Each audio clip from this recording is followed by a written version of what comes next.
Hey everyone, it's Leanne with Lovely Scrappin', and I'm here with my start to finish video for the I Am Roses November Sketch Challenge. So here's a look at the sketch that we are to do for the challenge, and it was created by Arlene. And so here we go. I'm just picking out a neutral kind of a color that's going to go really good with the color of the photo that I've done, which is sort of like a sepia color.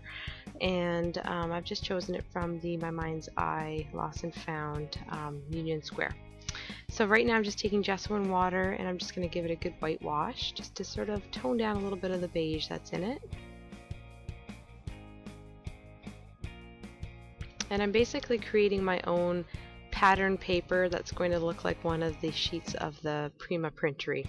I don't have the 12x12 printery, so I just have the 6x6. So I'm sort of trying to recreate one of the pattern papers from the line and just sort of making it my own. But so I was just crinkling it up and heat setting it. Now I'm just folding it and running some vintage photo distress ink along the edges of the different folds and creases just to give it some dimension and add a little bit of color into it. And just showing you the page here that I'm sort of mimicking. So I'm going to take some of my Prima stamps, the clocks. Here I'm just sort of, this is the first time using all of these, so I'm just sort of practicing on the paper first, and also doing like second and third generation stamping where it's a bit faded, and then have some of the darker stamps, stamped image coming through as well. These are just the Michael's dollar stamps, the key and that swirl, and then I'm just doing like a sort of a key collage up in the corner here. Now I'm using the Prima little mini key. And then I'm using the Prima script stamp here. I'm inking it up. The black ink I'm using is the archival ink. And just testing out the stamp first, and then doing like second generation stamp there. And then I'm going to do a darker one here. And that crown that I stamped on there was also from the Prima stamp set. Doing a little bit more script stamping there and up at the top. And now I'm taking one of the little word stamps from the Prima collection that says loved. Sort of a quick overview of what I've done for stamping. Just gonna dry it all up now with my heat gun. Give it a little bit of a whitewash to tone down some of the black ink.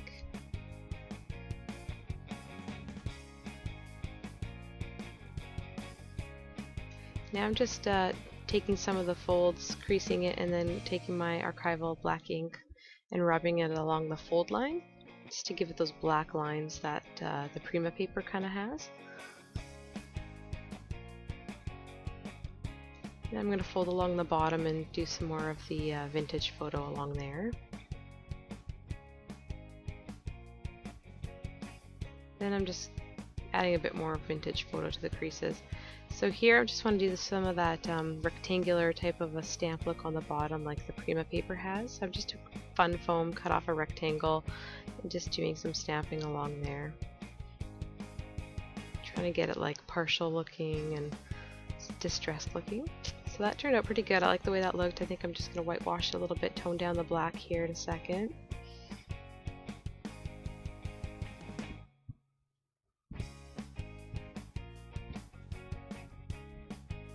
Now, I didn't show it in the first part here, but I took pine needles and water, pine needles distress ink, re-inker and water, and then the Whale Watch Blue Lindy Stamp Gang, and mixed the two colors together because I'm trying to achieve the pale blue type of a look, sort of like a teal green almost, that the Prima Printery has. And it's a very pale looking color, so I was just playing around with the color until I got what I liked, and now I'm just sort of giving it a bit of a wash of that color. And then the excess ink, I'm just going to ink out one of the I Am Roses flowers here, and then I'm also going to take cardstock and soak up the rest. And I'm actually going to use that cardstock a little bit later, and you'll see. So here I'm just going to take some whitewash again with the gesso and water, just sort of tone down that blue a little bit.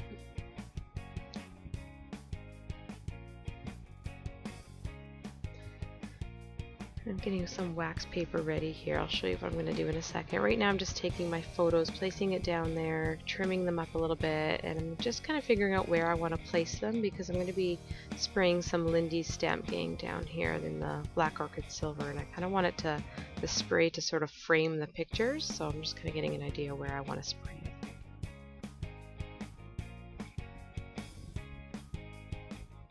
here I'm just sort of tilting it on the side and letting it drip and then heat setting that.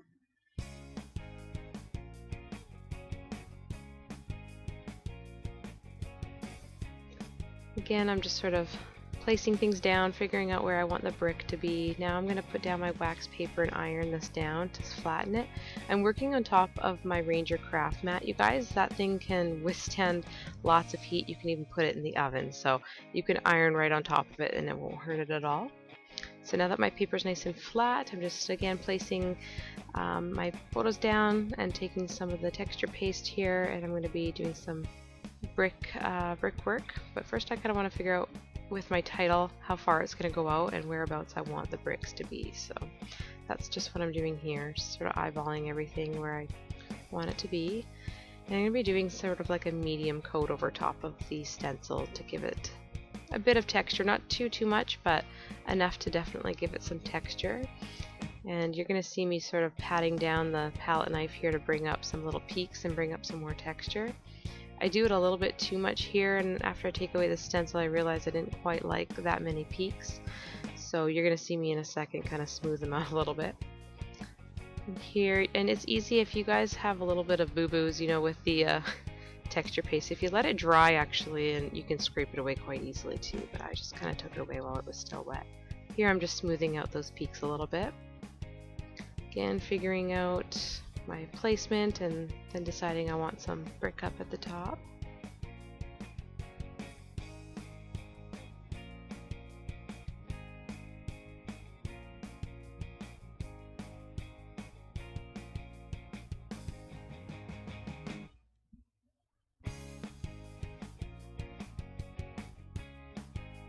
Here I'm just cleaning up some of the texture paste again that sort of went out the outside the areas that I wanted it to. Now I'm taking my canvas and I'm just going to go along all the edges with Vintage Photo. I'm just going to heat set it, and then I decided I'm going to tone it down a little bit because it was a bit dark. And I end up doing lots of layers along the side, you guys, so you're going to see me do that.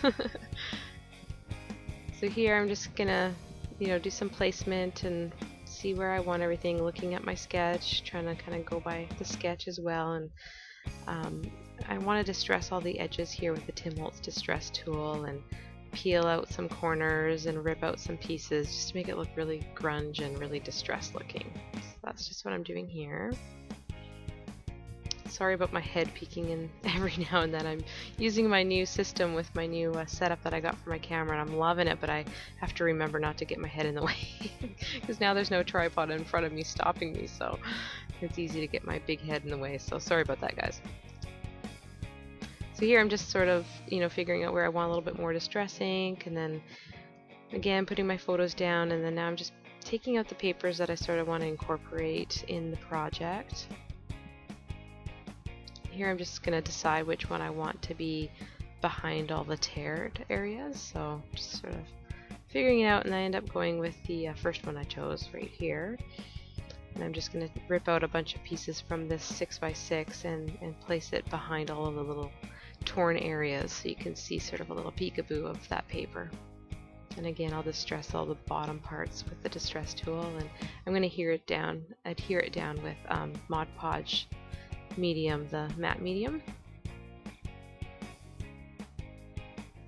Putting a good amount on there and really sealing it down with my finger, and then I actually, because it's the canvas, I put my fingers underneath too and press it down together, so both my hands together, so it can really seal down quite well. And so here you're just going to see me go along all the edges and fill in all the paper and adhere it down with the Mod Podge.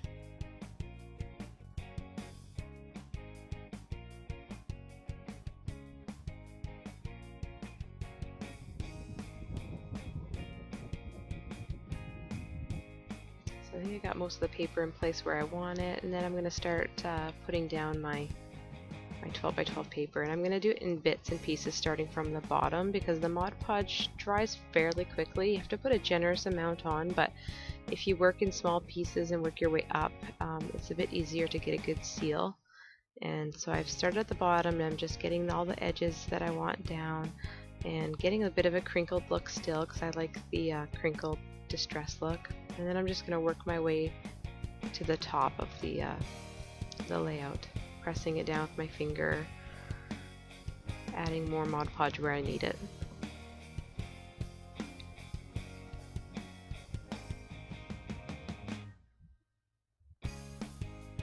And here I'm just taking the hot glue and just, gluing down some of the folds and curls. So now I'm just going to do some final touches on the edges with some vintage photo. Scrape some of the edges with my fingers, a good distress tool too. Black orchid silver again. I'm going to be taking my dropper here and I'm just going to squeeze some down and use a straw to blow the shimmer starburst spray just in different areas in between the bricks, almost like grout, just to give it sort of a very grunge look, and also to pop out the bricks a little bit more as well. And then I'm just going to let it drip downward, and also after I get a good amount on there, take my straw to help it sort of, if you blow, and you can blow it around different areas and just help to get it to move a little bit more. It's just kind of a fun technique to do, and then you can heat set it really well as well. Faster, so it might not drip as much. Here I'm just touching up some of the areas that became more darker from the spray than I wanted it to. So I'm just going over it with some gesso and acrylic paint, and I end up actually in the end going over with some more modeling paste just because it helped to make it a little bit more white. So here I'm just going along the edges with some black orchid silver and the chicken wire stencil from the Crafter's Workshop. I'm just going to heat set it, and I'm going to do all 4 sides. Then I went around with a little bit more vintage photo. My little girl's hand is in there playing with the paper and distress ink. And then that ended that session, so I had to come back at another time. So here I'm starting to just sort of place random embellishments on. I'm taking some of that creepy cloth mesh sort of stuff, and I really like the look of it. It's like the cheesecloth but black, and the fibers are a lot thicker. So I'm just sort of placing things down. I don't end up using those doilies, but those were there for the time being, and they'll get moved here in a second. Now I'm just distressing the photo. I actually changed the photos around. I had a few different photos I was trying to decide between which ones I was going to use. So these are the ones I end up using. Again, placing down some embellishments and doing lots of layering and figuring out where I want things to go. And this is the wood clock pieces from Prima. I absolutely love these, and of course, to save them, cut them in half. Only half is going to be seen anyway, so cut them in half and you can use the other half somewhere else.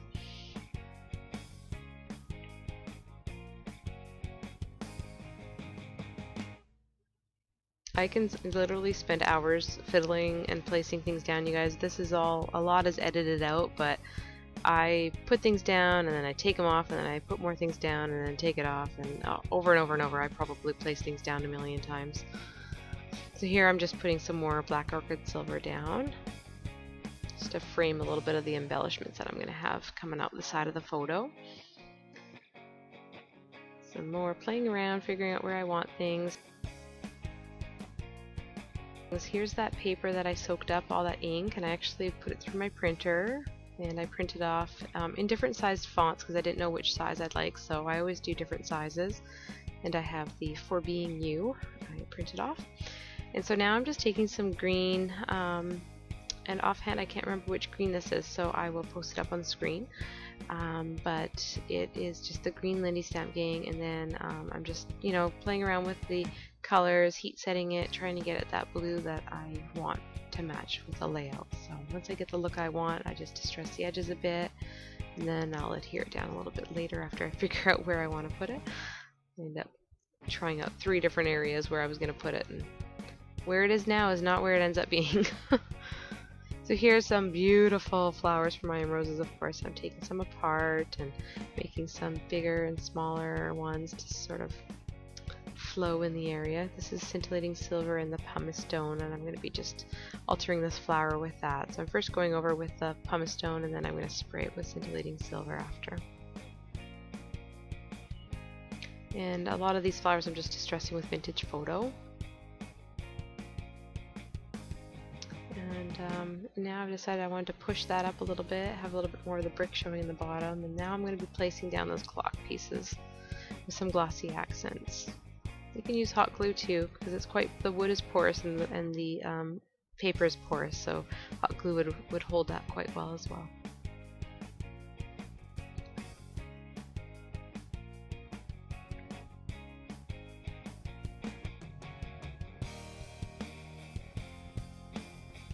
I'm just distressing this journal spot here. And some of the paper as well. This I'm just kind of trimming into like a banner type of a look.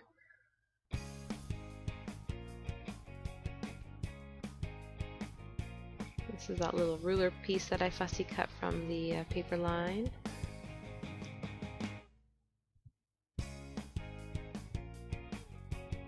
Now I'm going to put some dimensional foam on the back of the photo because I kind of wanted it to pop up a little bit.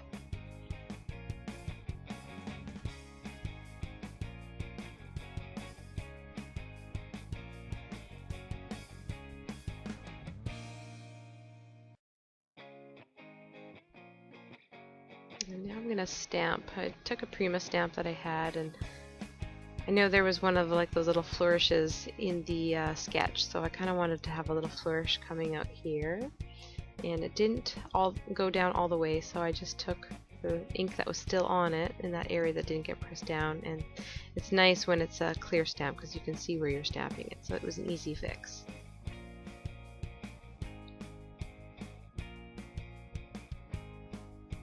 And just playing around with the placement of things.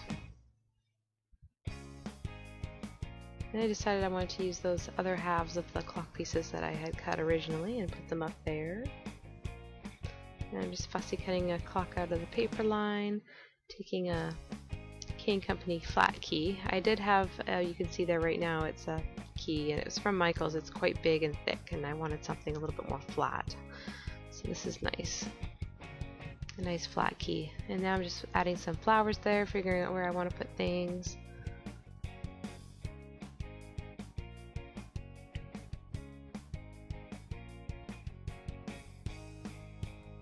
And here it says lovely on that thing that piece of paper I just adhered down, and I ended up wanting to cover it up because it wouldn't flow with the title, because then it would just, I want it to be thanks for being you, and it could, the way I have it right now, it looks like thanks lovely for being you, so it's not really what I wanted. So you're going to see me cover that up in a second.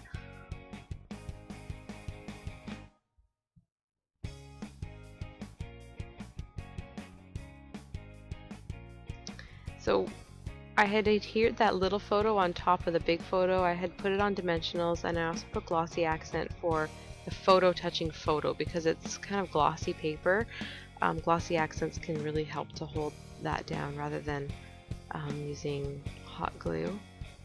And the hot glue would make it a little bit bulky, and I didn't really want that. So here I'm just taking my black orchid silver and just spraying those letters and heat setting them quickly.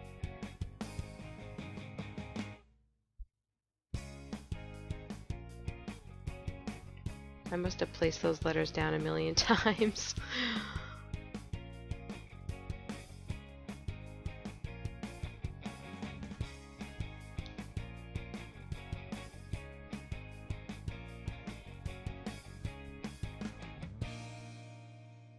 And for this I'm just using hot glue. I go between hot glue and glossy accents and E6000 a lot, you guys. A lot of people ask me about my adhesives, but pretty much rule of thumb, if it's non-porous to non-porous, like metal to metal, metal to plastic, metal to glass, glass to glass, plastic to plastic, stuff like that, I like to use E6000 or glossy accents because it holds really, really well. Things like paper to paper, wood to paper, fabric to paper, you know, stuff like that, I use hot glue or just like a liquid adhesive. Usually hot glue because I'm impatient. So here I'm just, you know, placing down the letters and putting down the clock pieces. And then I'm going to be placing all of the flowers down. This one I'm distressing with some of the pumice stone. Then I actually end up spraying it with some scintillating silver, and I just spray it with the scintillating silver right over top of my layout because I don't mind having the excess shimmer. I'm actually going to end up going over top of the whole thing with the scintillating silver anyway. So here I'm just taking my black marker and I'm actually just coloring the leaves black. I wanted to tone down the green, and then I just sort of tone that down with a bit of gesso. So it just lightens it a little bit, doesn't make it so green.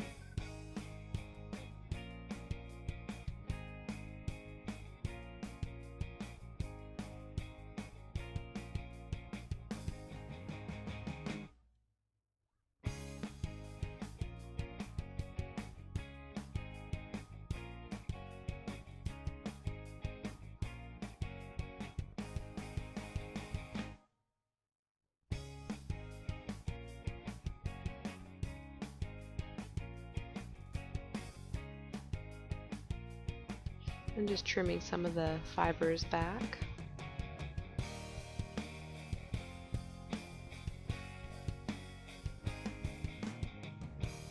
And now I'm just removing the leaves from that flower that I had colored, and now I'm going to be adhering some of these embellishments down. A lot of playing around with placement of the flowers as well.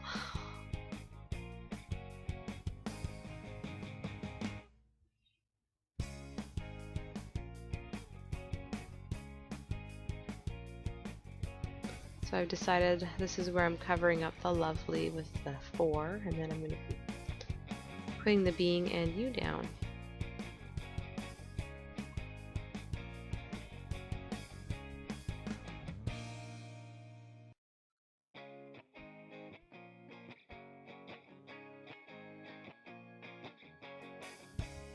Here I'm just taking the marker and just bringing out some of the letters a little bit, just because they did get quite light after whitewashing them. Now I'm just distressing some of the embellishments, some of the flowers here. And I pulled out buttons from my stash and decided I wanted to add some buttons. So I've got a couple buttons I'm adhering up at the top here. Using glossy accents for those, just because they're smaller and hot glue can be quite messy and bulky and ooze out if you use it on the small items. So I'm just using glossy accents for those. And just adding butterflies here that I layered from the Martha Stewart punch. And just adding a few more fibers in some of the areas that I wanted it to come out of.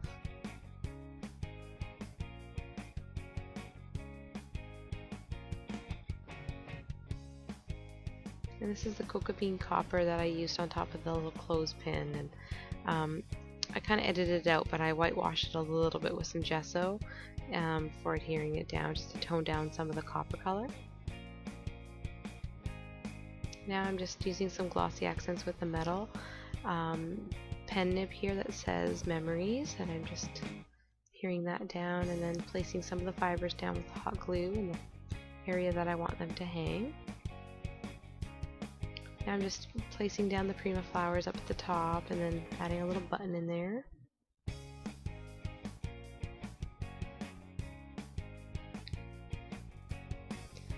Here I'm just going to adhere down the few little embellishments that I had hanging there. Almost forgot about. I'm using E6000 for this one, just to give it a good hold, and it's just going to place down in there. It's a bit easier to use rather than the hot glue.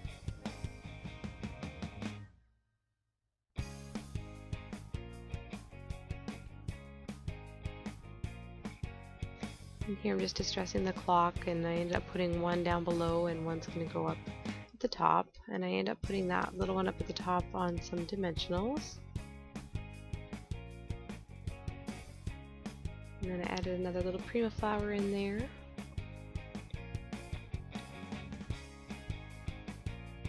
Here I'm just cutting up some more paper from the paper line and making kind of a little banner type of a look and distressing it with the Tim Holtz Distress tool. And I'll adhere it down there.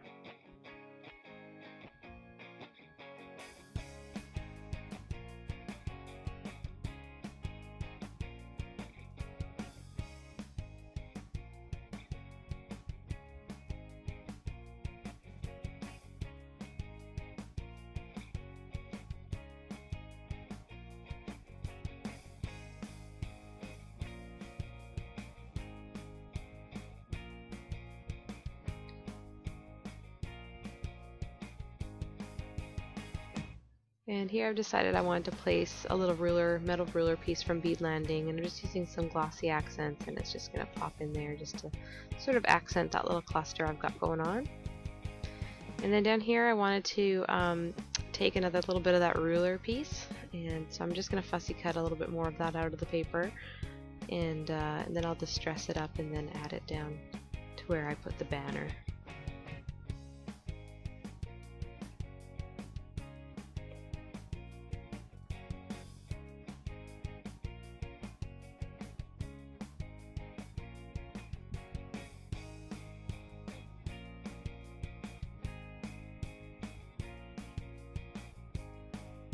And because it was such a little tiny area, I used glossy accents to glue it down and underneath there. I didn't want to run the risk of hot glue getting on top of the other little piece of paper. But then I did use hot glue to adhere down this little piece I'm doing right now.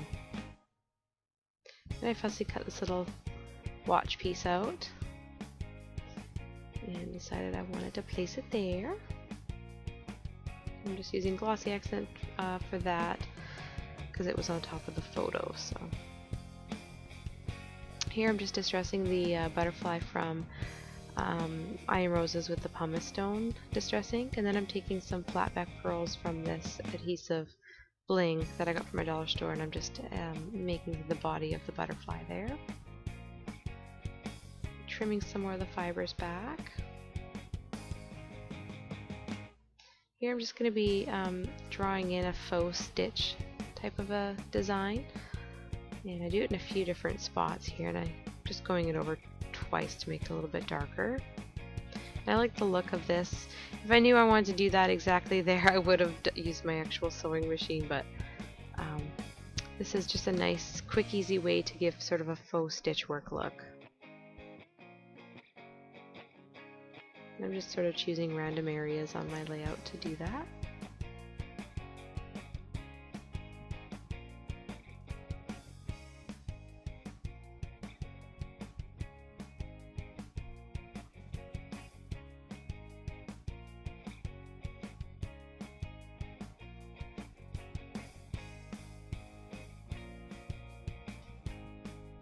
And now I'm just going to go over pretty much everything on this layout with some gesso. It's just to add a little bit more white to the layout, just to lighten it up a little bit. Just gives it that sort of a textured grunge look. And I love using my sponge brush doing this too, because it holds the gesso in it quite well, and it gives it a cool sponged look when you tap it down onto your project. And I also go along the edges again too of the canvas with it as well.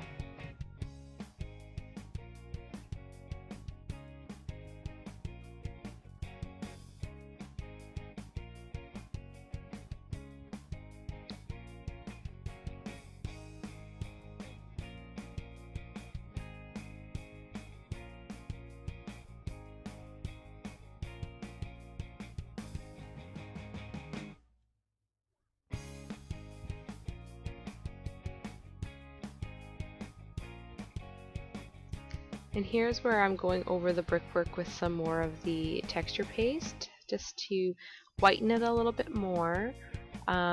Just a tip, you guys, too, so you know, if you go over anything, any distress ink, like if you've distress inked something and then you go over it with this texture paste, that distress ink will soak right up into your brickwork or whatever you like, right into the texture paste, and it will show. So it will alter the white color of your texture paste, which is cool if you want that look, but if you really want white, then you'll have to go over it again a few times to really get the white to show. So there's just a tip for you guys in case you're not familiar with that. And here I'm just going over the sides with the texture paste, and that texture paste will turn the color of the a lighter tone of the vintage photo, because there's a lot of vintage photo on there. It soaked it right up. And so here I'm just going to drip that Black Orchid Silver Lindy Stamp Gang spray and just drip it along down the edges, and then use the wind from the heat gun also to blow it around. Pretty much do that to all four sides here.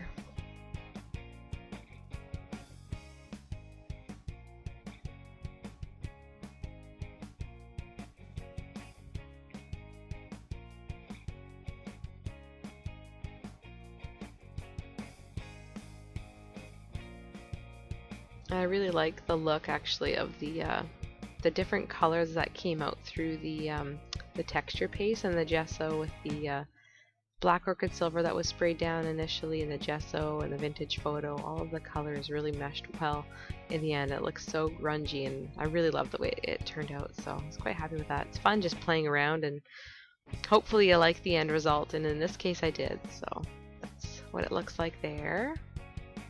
You don't really see the chicken wire so much anymore, which is a shame because I really like that look, but I could have gone over it again if I wanted to, but I just left it at that.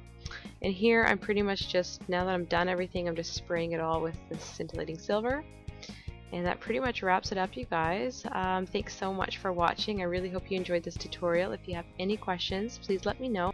Yeah, so stay tuned for some photos. Thanks guys for watching. Take care. Bye now.